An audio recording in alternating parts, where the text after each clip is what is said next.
जब आप प्रार्थना में रहते हैं और रोजों में रहते हैं, रोजे आपकी जो उपवास हैं वो आपकी जो शरीर की इच्छाएं हैं, आपका शरीर का जो आप पर शरीर क्यों कामयाब नहीं होते क्रिश्चियन? क्योंकि उनका शरीर भारी है उन पे। बाइबल का वचन इतना क्लियर और सख्त है और इतना शानदार है कि क्या कहने, मैं आपको बताता हूं। वचन कहता है कि एसाव याकूब दो जुड़वा भाई थे। बड़ा कौन था? बड़ा कौन था? सिर्फ इसी स्पीकर से मेरे को आवाज आ रही, वो भी ओवर। अपने पड़ोसी को बोलो, बड़ा कौन था? कौन था? और बाइबल कहती है एसाव जब आया तो अपने भाई को उसने दाल पकाते हुए देखा। कहता है दाल मुझे चाहिए। कहता है दाल तुझे दे दूंगा, लेकिन तू बड़ा है। जुड़वा थे पहले, वो आया था। कहता तू बड़ा है तो तू ऐसा कर, अपने बड़े होने का पद मुझे बेच दे। याकूब ने कहा तू बड़ा है तो अपना पद मुझे दे दे, मैं दाल तुझे दे दूंगा। और वचन कहता है कि एक बार के भोजन के बदले में उसने अपने बड़े होने के पद को बेच दिया। और जब आशीष पाने के लिए निकला अपने बाप से, क्योंकि बड़ों को ज्यादा आशीष मिलती थी पहलोठों को, तो लिखा वो आशीष पाने के योग्य नहीं ठहरा। आंसू बहाने पर भी, तौबा करने पर भी उसे कोई भी आशीष नहीं मिली। क्यों? क्योंकि उसने शरीर को फॉलो किया था।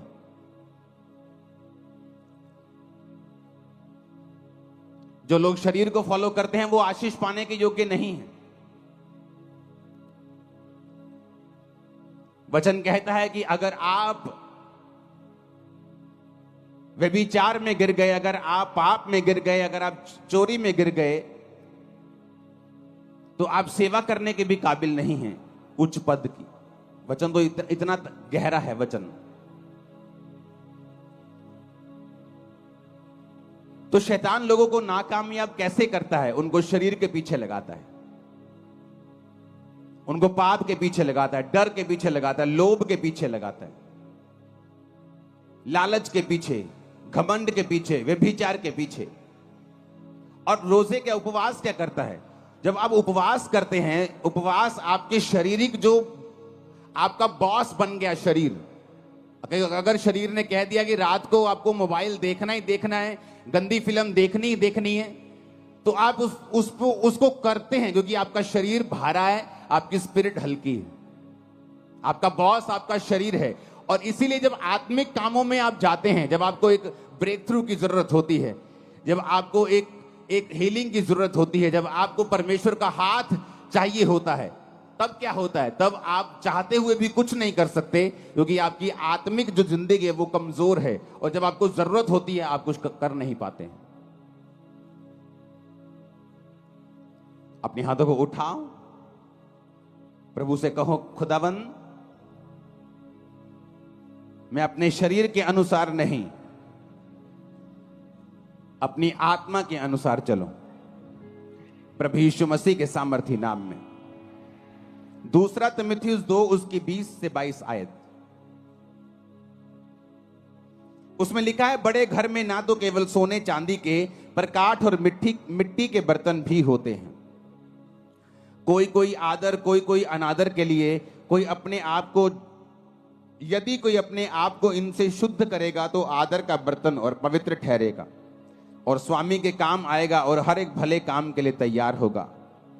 जवानी की अभिलाषाओं से भाग, और जो शुद्ध मन से प्रभु का नाम लेते हैं उनके साथ धर्म, विश्वास, प्रेम और मेल मिलाप का पीछा कर। परमेश्वर ने कहा बड़े घर में सिर्फ सोने और चांदी के ही नहीं, काठ और मिट्टी के बर्तन भी होते हैं। अब आपके घर में बहुत से बर्तन हैं। एक आपके घर में गिलास है, आपकी रसोई घर में, जिससे आप पानी पीते हैं। प्लेट पड़ी है जिससे आप खाना खाते हैं। एक बाल्टी ऐसी पड़ी होगी, वाटर कूलर पड़ा होगा जहां आप पानी स्टोर करके रखते हैं, उससे पानी पीते हैं। और एक कहीं नुक्कड़ में रसोई घर में एक कूड़ेदान का बर्तन भी पड़ा होगा, जहां हर तरह का कूड़ा, खराब वस्तु, खराब खाना, बिगड़ा हुआ खाना आप उस कूड़ेदान में डालते हैं। वचन क्या कहता है कि वो कूड़ेदान का जो बर्तन है वो भी उसी घर का है, और जो आदर का बर्तन है जो स्वामी के मुंह से लगता है वो भी उसी घर का बर्तन है। तो परमेश्वर ने कहा कि लोग है तो मेरे विश्वासी, है तो मेरे बच्चे, है तो मेरे ही घर के बर्तन, पर कोई तो आदर का बर्तन है और कोई निरादर का बर्तन है। और लिखा जो कोई अपने आप को इनसे शुद्ध करेगा, किन से? व्यभिचार से, पाप से, शरीर के कामों से, निंदा से, चुगली से, विश्वासघात, माता पिता की आज्ञाओं को ना मानना, ढीठ, घमंडी, लड़ने वाले, गालियां निकालने वाले। परमेश्वर ने कहा अगर तुम इन चीजों से अपने आप को शुद्ध नहीं करोगे तो तुम अनादर के बर्तन ठहरोगे, और अगर तुम अपने आप को इन चीजों से शुद्ध करोगे तो आदर के बर्तन ठहरोगे। अगर तुम आदर के बर्तन ठहरोगे तो स्वामी के काम आओगे। अगर तुम स्वामी के काम आओगे, उसके मुंह से लगाए जाओगे, तुम्हारी आशीषें अलग होंगी, तुम्हारी आशीषें दूसरों के जैसी नहीं होंगी, क्योंकि तुम आदर के बर्तन हो। लिखा है क्योंकि मनुष्य स्वार्थी, लोभी, डींगे मारने वाला, अभिमानी, निंदक, जिसे अपना ही स्वार्थ है, जो हर काम अपने ही फायदे के लिए करता है, लोभी है, लालची है, हर चीज को बेचना आता है उसे, डींग मार। वो चर्च में गए थे, अच्छा ठीक नहीं हुए, आ जाओ मेरी चर्च में। डींगे मारनी। खुदावंद का आत्मा यहां आपको हील करता है, मैं नहीं। और ये सुनो मेरी बात, आप गवाह होंगे, और आप गवाह हैं, लंगड़े चलाए जाते हैं और कोढ़ी शुद्ध किए जाते हैं। लेकिन आपने कभी ऐसा नहीं सुना होगा कि अगर चंगाई चाहिए तो सिर्फ मेरी चर्च में आओ। यह निशानी है कि वो पास तक गिर चुका है और वचन में नहीं। अभिमानी, निंदक, माता पिता की आज्ञा टालने वाला, कृतज्ञ यानी विश्वास, थैंक्स गिविंग ना करना, ऐसे दो तरह के लोग होते हैं। प्रभु के सामने कृतज्ञ, लोगों के सामने कृतज्ञ। प्रभु जो मर्जी कर दे उसका थैंक्स नहीं करते, अगली डिमांड, उसके अगली डिमांड। जो प्रभु ने पीछे किया उसका कोई थैंक्स नहीं, अगली डिमांड, उससे अगली, उससे अगली, उनको कृतज्ञ बोलते हैं। और ऐसे लोग भी होते हैं, आप अगर उनके लिए कुछ करेंगे बोलेगे ले मैं तो इनका वर्कर हूं, ये तो इनका फर्ज बनता था करना। मैंने लाइफ में वर्कर देखे 30-30 साल से काम करते हुए, सेम सैलरी, धीरे धीरे सैलरी बढ़ रही है कछुए की चाल से, और कोई हेल्प नहीं की। मैंने देखे हैं वर्कर लोगों के घरों में काम करते, लोगों की जिंदगियों में काम करते हुए। तो उसने कहा जब तुम्हारी हेल्प हो, जब तुम्हें कुछ मिले तो उसका थैंक्स करो, वो इंसान हो या परमेश्वर। अपवित्र, दया रहित, क्षमा रहित, दोष लगाने वाला, असंयमी, कठोर, भले के बैरी, विश्वासघाती, ढीठ, घमंडी, प्रभु के नहीं सुख विलास के चाहने वाले, भक्ति का भेष धरेंगे पर शक्ति को ना मानेंगे, ऐसों से परे रहना। परमेश्वर ने कहा यदि तुम अपने आप को इनसे शुद्ध करोगे तो आदर के बर्तन ठहरोगे। पौलुस को देखो, कई बार हम दुखों से निराश हो जाते हैं कि परमेश्वर ये दुख क्यों आया, ये दुख क्यों है। 2004, 5, 2006, 2007, 8, 9 तक, 10 तक मैं हमेशा परमेश्वर के सामने कंप्लेंट ही करता रहता था, खुदावन ये मेरी लाइफ में प्रॉब्लम क्यों नहीं जा रही, सेवा में आने के बाद भी ये दिक्कत क्यों नहीं खत्म हो रही, ये मेरी लाइफ से क्यों नहीं जा रहा, ये संघर्ष खत्म क्यों नहीं हो रहा। आज हम पौलुस की पत्रियों को पढ़ते हैं। अगर हम पौलुस की पत्रियों को पढ़ते हैं, उन 13-12 जितनी भी 13 पत्रियां हैं, तो पौलुस की पत्रियों को पढ़ते पढ़ते हमें यह समझ आती है कि पौलुस ने अपनी 13 पत्रियों में एक ही बात की है, तुम्हारे कैरेक्टर को किस तरह से मजबूत रखना है, क्योंकि शैतान तुम्हारे कैरेक्टर को खत्म करके ही तुम्हारी लाइफ में काम करता है।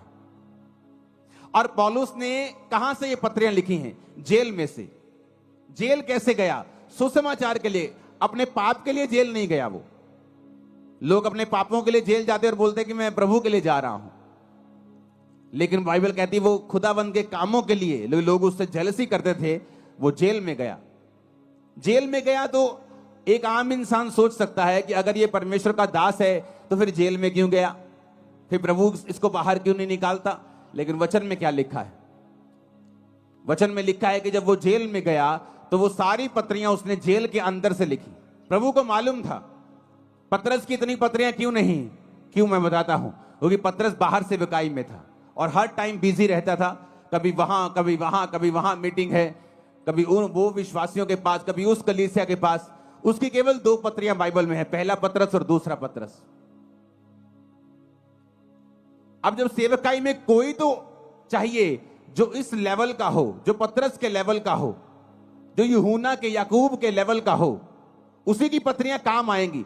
छोटे लेवल का कोई लिखेगा तो उसकी पत्रियों में वो बात नहीं होगी, वो पवित्र आत्मा की भरपूरी नहीं होगी।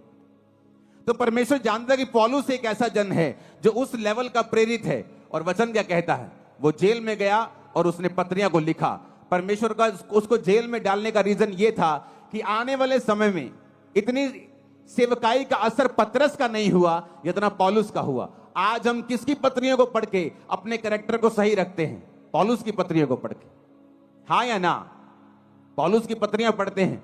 आप तीमुथियुस पढ़ो, जहां उसने लिखा है अपने स्पिरिचुअल सन को, उसने कहा मैं अपने आत्मिक पुत्र तीमुथियुस को लिखता हूं, ये करना है, ये करना है, ये करना है। दूसरा तीमुथियुस कैरेक्टर के बारे में, कुलुस्सियों कैरेक्टर के बारे में, थिस्सलुनीकियों कैरेक्टर के बारे में, तीतुस की पत्री, फिलेमोन की पत्री। अगर आप इन पत्रियों को पढ़ेंगे आपको कैरेक्टर नजर आएगा कि पौलुस ने कैरेक्टर के विषय में बहुत सी बातें की। हालेलुया। लेकिन कैसे की? बाइबल कहती है हर एक चीज मिलकर भलाई को पैदा करती है जो प्रभु यीशु से प्यार करते हैं। उसने अपने आप को पवित्र रखा, फास्टिंग में रखा, प्रेयर में रखा और जेल से पत्रियां लिखी जो आज तक हम पढ़ के आशीष पा रहे हैं। अपने हाथों को उठाओ, बोलो हर एक दुख के लिए जो खुदा की मर्जी से आया, मैं खुदा का थैंक्स करता हूं। ऊंची आवाज में बात करो।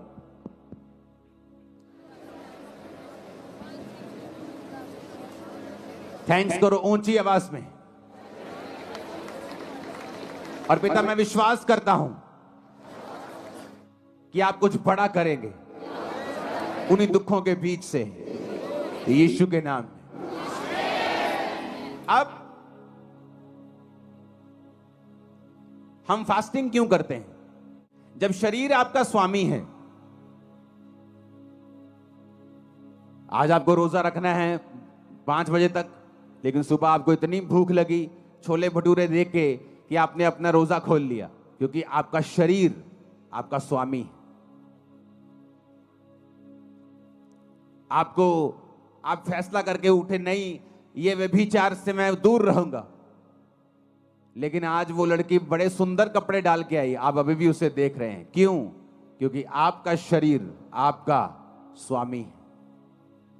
जब आपका शरीर आपका स्वामी है तो आपकी लाइफ में वो काम नहीं हो सकते जो आपको बंधनों से मुक्त करेंगे, फ्री मैन आपको करेंगे, एक लेवल तक आपको लेके जाएंगे। आप कभी उस लेवल तक नहीं आ सकते, क्योंकि आपका शरीर आपका स्वामी है। आपको मालूम है कि आपका मोबाइल, आपकी फेसबुक स्क्रॉलिंग आपके टाइम को वेस्ट कर रही है। ये टाइम आपको प्रेयर में देना है। क्यों? क्योंकि आपका शरीर आपका स्वामी है। आप जब फैसला कर लेते ये काम मैं नहीं करूंगा और आप प्रार्थना में चले जाते, उस तरीके से आप अपनी आत्मिक लाइफ को, अपनी आत्मा को अपने जीवन का स्वामी बना देते हैं। और वचन कहता है जो आत्मा से चलेगा वो जिएगा। आमीन। हालेलुया। ऊंची आवाज में हालेलुया। आप जानते नहीं आत्मा में रहना और प्रार्थना और उपवास में रहने से कितने बंधन टूटते हैं और कहां ये चीजें लगती हैं जाके, आपको मालूम भी नहीं। पिछले दिनों जब मैं प्रार्थना उपवास में था तो इस थर्सडे मैंने चर्च आना था, लेकिन थर्सडे में जब मैं प्रार्थना कर रहा था बुधवार को, तो परमेश्वर मुझे दर्शन देने लगा प्रार्थना में। जब प्रार्थना उपवास में मैं पिछले दिनों में था तो प्रेयर कर रहा था तो परमेश्वर दर्शन देने लगा। और ऐसे दर्शन नहीं देने लगा कि मैं कुछ मांग रहा हूं प्रभु से कि मुझे ये चाहिए, मुझे ये चाहिए।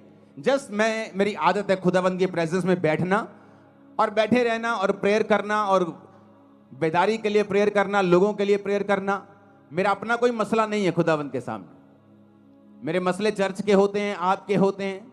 आप यहाँ काउंसलिंग के लिए आते हैं, आपके केस मोबाइल पे मेरे पास आते हैं, जब उनसे हल नहीं होता डायरेक्ट मेरे पास आते हैं, तो मैं लिख के भेजता हूँ, इसको ये कहना है, ये कहना है, या सिर्फ ले हैंड में खड़ा करो, या इसको रोजे रखवाओ, या मुझसे मिलाओ, इसे ऑफिस भेजो। तो मेरा मसला सिर्फ आपके साथ होता है। तो मैं जब प्रेयर कर रहा था खुदावंद के साथ, तो परमेश्वर ने मुझे कहा कि एक बुक लिखनी है, सनातन परमेश्वर कौन है। वो बुक मैंने लिख दी है, आपको 2 हफ्तों प्रिंट हो जाएगी, अभी 1 हफ्ते में। मेरी तरफ से सब चला गया है, जस्ट वो डिजाइन हो रही है, प्रिंट हो जाएगी और आपको 1-2 हफ्ते में बुक मिल जाएगी। आप नोटिस करेंगे उस बुक के जरिए से जो लोग परमेश्वर में नहीं हैं, आप उनको जस्ट वो बुक दे देना, मैं कह रहा हूं वो चर्च में बैठा होगा, इतना छुएगा खुदा उससे। और कैसे हुआ? मैंने बुक के लिए प्रेयर नहीं की, मैंने बुक के लिए प्रार्थना नहीं की, मैं जस्ट प्रभु की हुजूरी में बैठा था, प्रार्थना कर रहा था। तो पवित्र आत्मा ने मुझे विजन दिया, सनातन परमेश्वर कौन है, इसके बारे में लिख। और उसमें 2 हिस्से हैं, एक सनातन परमेश्वर कौन है, एक और हिस्सा है जो आप बुक में पढ़ेंगे, वो भी एक शानदार हिस्सा है। जो कोई व्यक्ति अब उस बुक को पढ़ेगा, उसे समझ आ जाएगा कि यीशु मसीह कौन है। क्या ये धर्म बदलने वाले लोग हैं, क्या कन्वर्जन करने वाले लोग हैं, या यीशु मसीह छुड़ाने के लिए आया। एक बुक आपके लिए एक सुसमाचार का एक कारण बन जाएगी और लाखों करोड़ों लोग उस बचाए जाएंगे। मैं बता रहा हूं, उसी बुक से आप देखना टेस्टिमनी आती। कैसे पॉसिबल हुआ? जब आप परमेश्वर की प्रेजेंस में जाते हैं, आप प्रभु की प्रेजेंस में होते हैं, परमेश्वर आपकी लाइफ को फ्रूटफुल बनाता है, इफेक्टिव बनाता है। वो आपके बिजनेस के बारे में आपको दर्शन दे सकता है। आपका बेटा जो बचा नहीं है, नशे करता है, उसके बारे में आपसे बात कर सकता है। आपकी वाइफ के बारे में, आपके हस्बैंड के बारे में, आपके बच्चों के बारे में, आपकी सेहत के बारे में, किसी भी बारे में वो आपसे बात कर सकता है। जो चीज कमजोर है, शैतान के हाथ में है, बंधन के नीचे है, उसके बारे में प्रभु आपसे बात करता है। इसलिए तो वचन में लिखा है कि मैं अपने वचन को भेज के अपने लोगों को चंगा करूंगा। तो होता क्या है कि आपके पास वचन आता है कि बेटे, मेरे बेटे, सनातन परमेश्वर कौन है, इसके बारे में लिख। अब पता नहीं कितने लाख लोग उससे आजाद हो जाएंगे, कितने लाखों लोग उस वचन से छूट जाएंगे जब वचन को पढ़ेंगे। और आगे एक और उसका हिस्सा है बड़ा शानदार, जब उसे पढ़ेंगे। तो ये कैसे पॉसिबल है? जब आप शरीर के कामों को खत्म करके, आत्मा को फॉलो करके, प्रार्थना और उपवास में अपनी जिंदगी को दे देंगे, तब परमेश्वर आपसे बात करना शुरू करता है। कितने मेरी बात को समझ रहे हैं? तब तक आप उस लाइन में हैं। जैसे आप बिजली का बिल भरने, पुराने टाइम में लोग लाइन में लगते थे, पता नहीं आज लगते हैं कि नहीं लगते, ऑनलाइन हो जाता सब कुछ, लेकिन लाइन में लगते। तो आप लाइन में जो लगे हुए हो, छुटकारे की लाइन में, हीलिंग की लाइन में, लेकिन जब तक आप फास्टिंग, उपवास, प्रार्थना, तौबा, शरीर के कामों से मुक्त होकर प्रभु के सामने समर्पित आप नहीं होंगे, तब तक आप लाइन में तो हो पर आपका नंबर नहीं आएगा। लाइन में तो लगे हुए हो, चर्च तो जा रहे हो, पता सब कुछ है, प्रभु की दया भी है। लाइन में लगे, ये भी एक फजल है, प्रभु को जानते हो, ये भी एक अनुग्रह है। लेकिन रियल छुटकारा नंबर कब आएगा? जब तुम इन बातों को फॉलो करोगे। ऊंची आवाज में हालेलुया बोलो। और जब हम उपवास करते हैं, क्या होता है? उपवास हमारे शरीर के जो बॉसपन है, उसका जो बॉसी शरीर है, जो मालिक बनता है, वो उसके मालिकियत को खत्म कर देता है।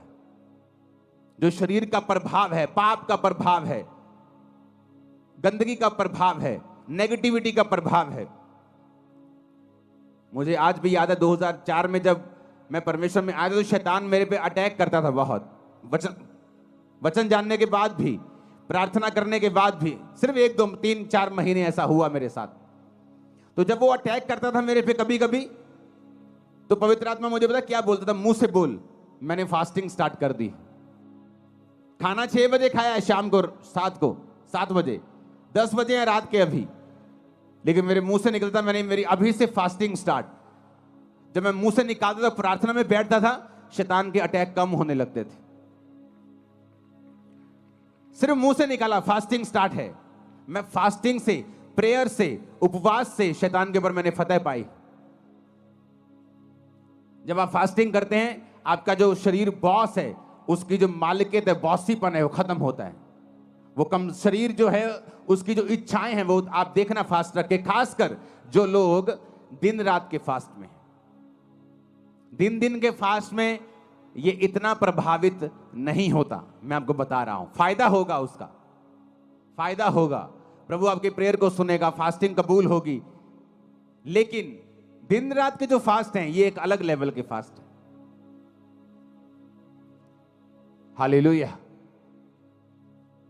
तो जब दिन रात के फास्ट हम रखते हैं, तो आपके शरीर के अंदर से जो जो कब्जा किया हुआ है शैतान ने, जो बंधन है, जो बॉन्डेजेस हैं, पाप के प्रति आपका खिंचाव है, प्रभावित है आप उससे, आप कंट्रोल नहीं कर पा रहे हैं, आप दिन रात के फास्टिंग में चले जाएं।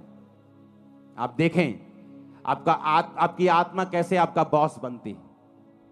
इसलिए वचन में क्या लिखा है, जब तुम शरीर के अनुसार चलोगे तो मरोगे। कौन सी मौत के बारे में बात कर रहा है? वो शारीरिक मौत की बात नहीं कर रहा है इसमें। वो एक ऐसी मौत की बात कर रहा है जो आज सब घरानों में काम करती है। हस्बैंड वाइफ तो हैं, लेकिन मैरिड लाइफ मरी हुई है। नाम से तो ठेकेदार है, पर बिजनेस मरा हुआ है।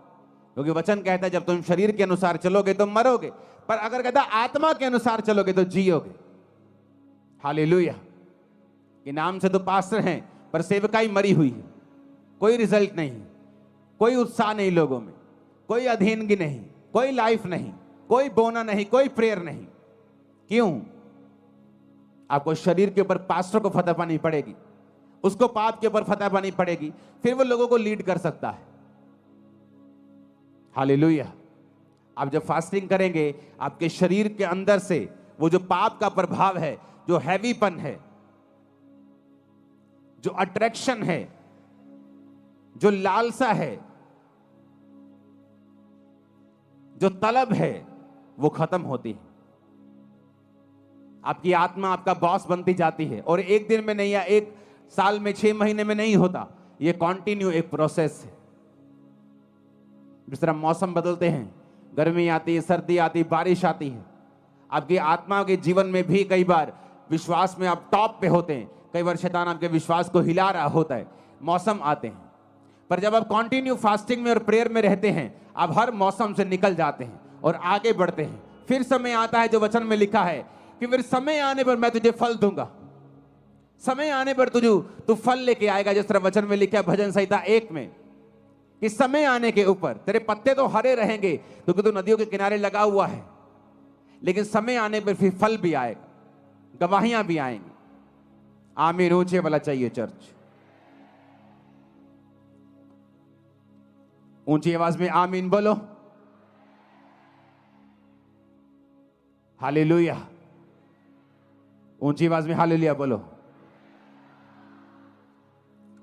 अपने पड़ोसी को बोलो, जो कोई अपने आप को इनसे शुद्ध करेगा वो आदर का बर्तन ठहरेगा और स्वामी के काम आएगा और हर एक भले काम के लिए तैयार होगा। आमीन। ऊंची आवाज में आमीन बोलो। Hallelujah, hallelujah. तो फास्टिंग, उपवास,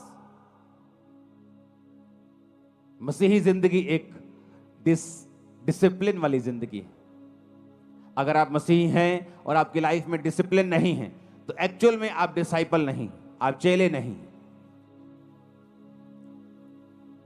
ये कहीं और होता होगा कि आप जाएं, जो मर्जी करें, जो मर्जी खाएं, जो मर्जी पिएं।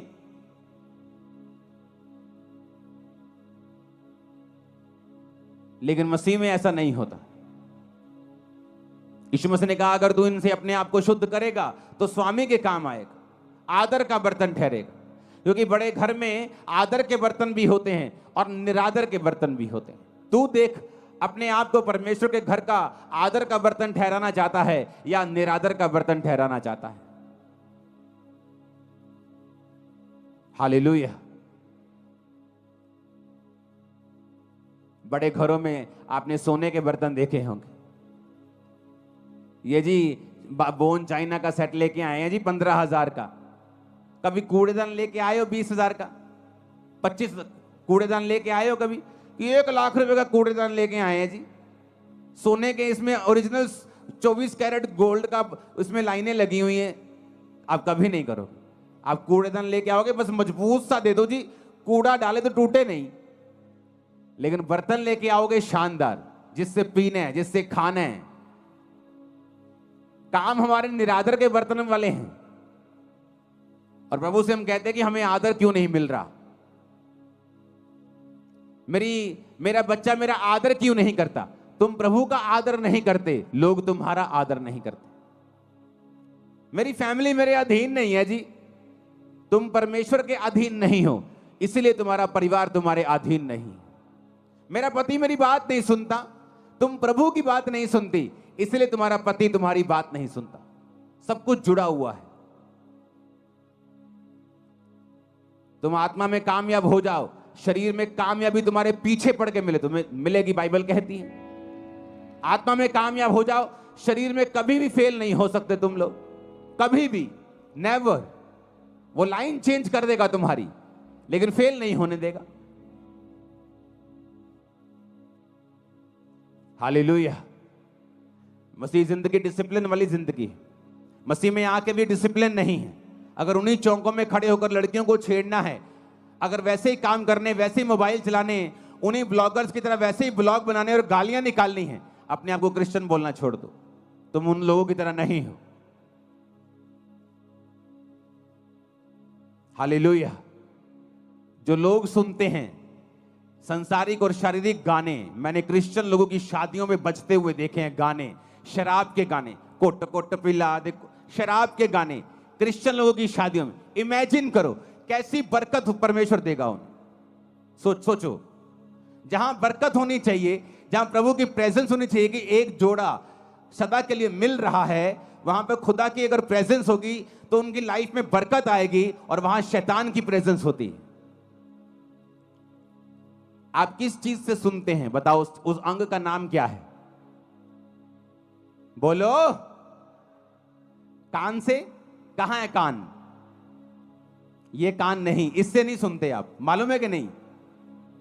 मेरा क्लोजअप दिखाओ जरा। आप इससे नहीं सुनते हैं। ये जो कान है, इससे सुनते हो आप? नहीं, इसके अंदर एयर ड्रम, इसके अंदर कान का एक पर्दा है, उससे सुनते हो आप। इससे थोड़ी सुनते हो। ये तो एक मांस का टुकड़ा है। पहलवान देखे कभी ओलंपिक वाले? उनके यहां देखा क्या हुआ होता है? वो बज बज के उनके कान फट फट के मोटे हुए होते यहां से। अगर ये सुनते हैं तो जब वो मोटे हो जाते हैं फिर वो कहां से सुनते हैं?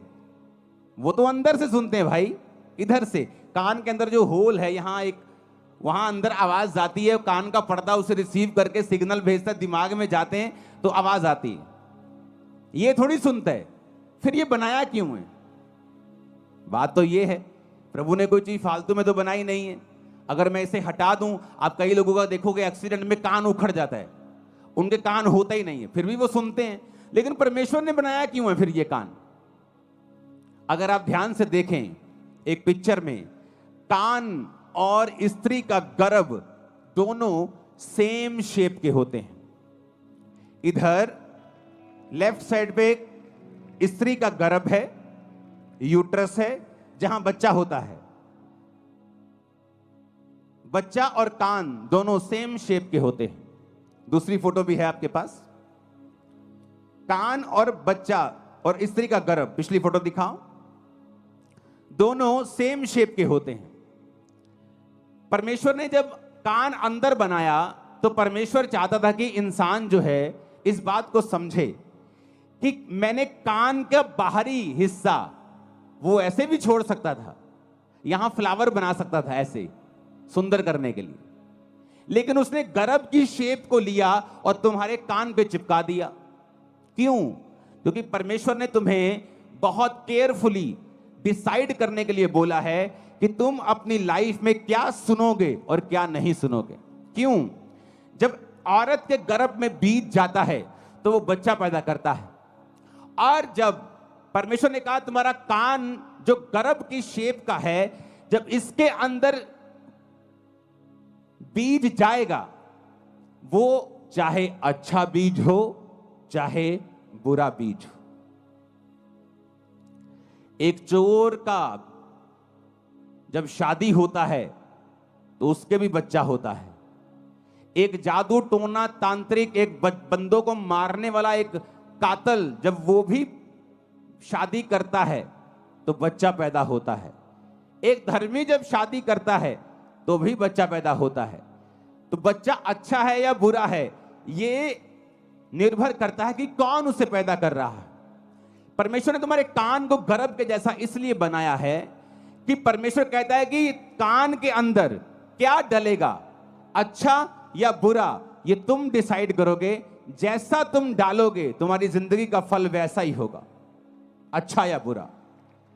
अब तुमने गाने डालने हैं, शराब के गाने डालने हैं, वो गाने डालने जिससे बीपी बढ़ जाता है, तुम शारीरिक जोश में आ जाते हो, वड देंगे, टोक देंगे, तुम्हारा वो भला करने वाले नहीं। मैं खड़दा, मैं जानदा, मैं आंदा, वो तुम्हारा भला करने वाले नहीं है। इसलिए प्रभु ने कहा ध्यान से देखो कि क्या सुनते हो।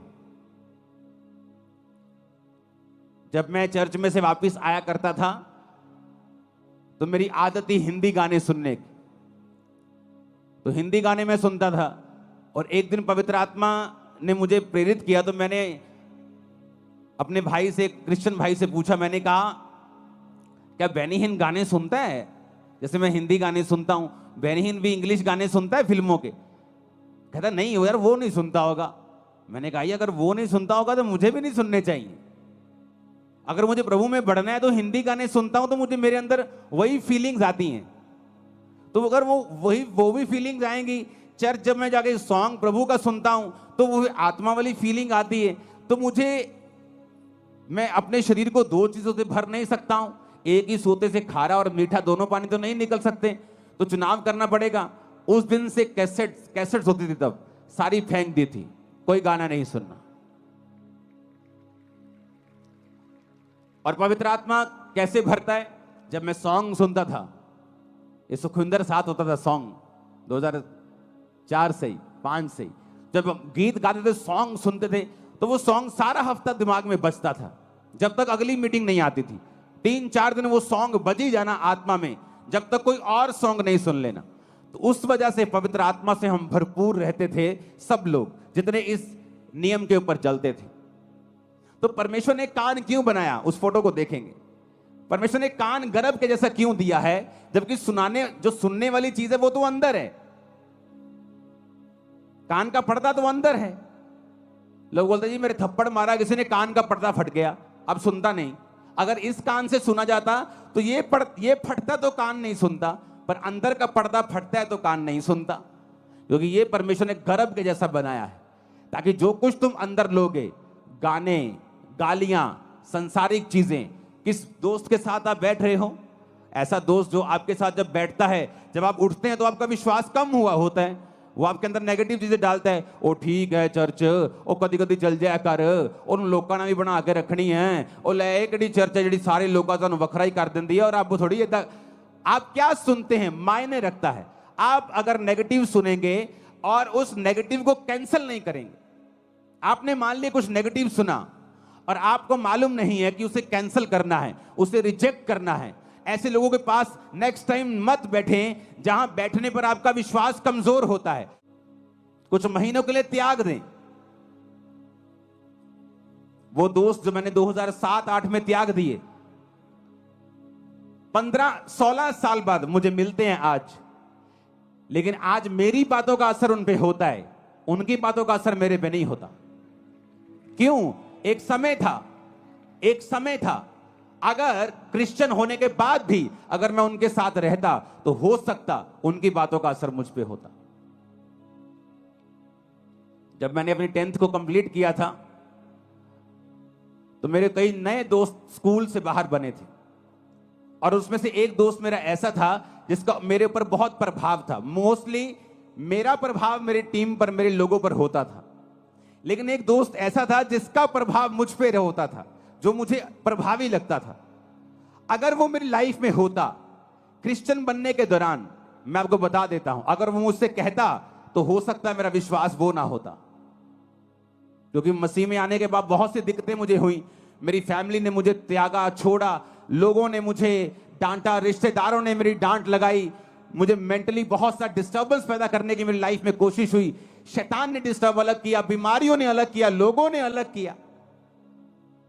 पर मसीह में आने के कुछ महीने पहले ही वो दोस्त को परमेश्वर ने मेरी लाइफ से दूर कर दिया था।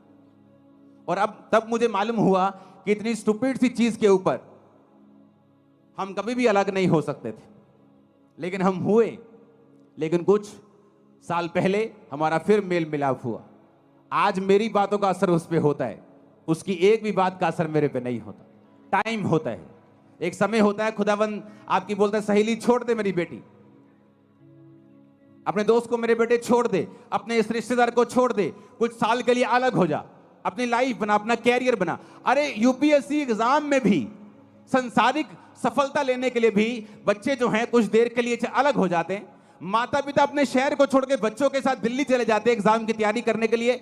एक संसारिक आदमी को मालूम है संसारिक दृष्टि में कामयाब होने के लिए हमें त्याग करना पड़ेगा, और आत्मिक लोग इतने मूर्ख और इतने अंधे और इतने बहरे और गूंगे हैं कि वो त्याग करने के लिए बिल्कुल तैयार नहीं।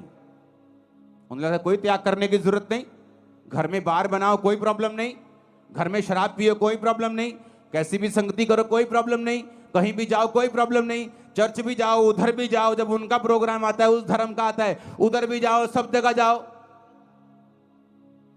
इसीलिए तो आप यहां बैठे हो जहां आपको नहीं होना चाहिए। कि 10 साल से नाम ठेकेदार है लेकिन ठेका कोई नहीं है आपको। आप वहां बैठे हो जहां आपको नहीं होना चाहिए। आपको फलवंत होना चाहिए था, बढ़ना चाहिए था। बढ़े क्यों नहीं? क्योंकि क्रिश्चियन व्यक्ति के बारे में बाइबल कहती है कि नमक का स्वाद अगर बिगड़ गया तो वो किसी काम का नहीं। दूसरा बंदा पापी हो सकता है शारीरिक रीति से कामयाब हो जाए, लेकिन क्रिश्चियन अगर खुदा से दूर होगा तो धक्के खाएगा और पैरों के नीचे आएगा, वचन कहता है। क्योंकि तुम सच्चाई को जानते हो, तुम्हारा न्याय अलग रीति से होता है।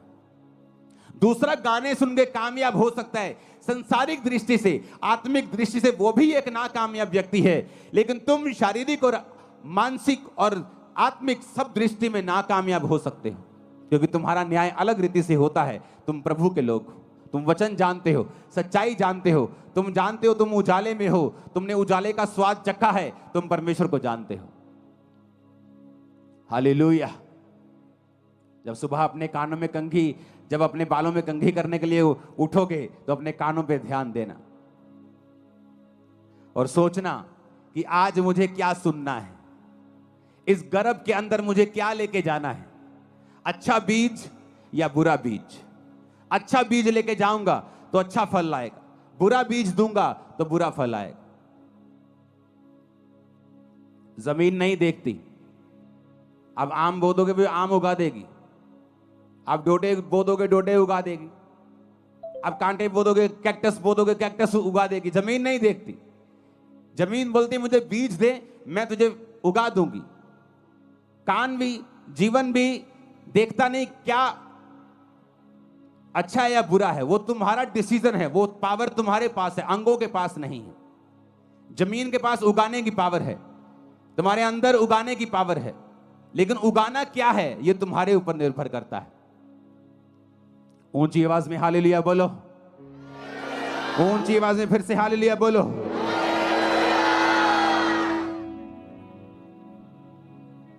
इसलिए बाइबल कहती अवसर को बहुमूल्य समझो और देखो तुम्हारे अंदर क्या जाना चाहिए, अच्छा या बुरा। अपने हाथों को उठाओ। इस वीरवार को स्पेशल बाइबल टीचिंग होगी और ले हैंड होगा, मैं यहीं हूंगा। अपने हाथों को उठाकर थैंक यू जीसस बोलो।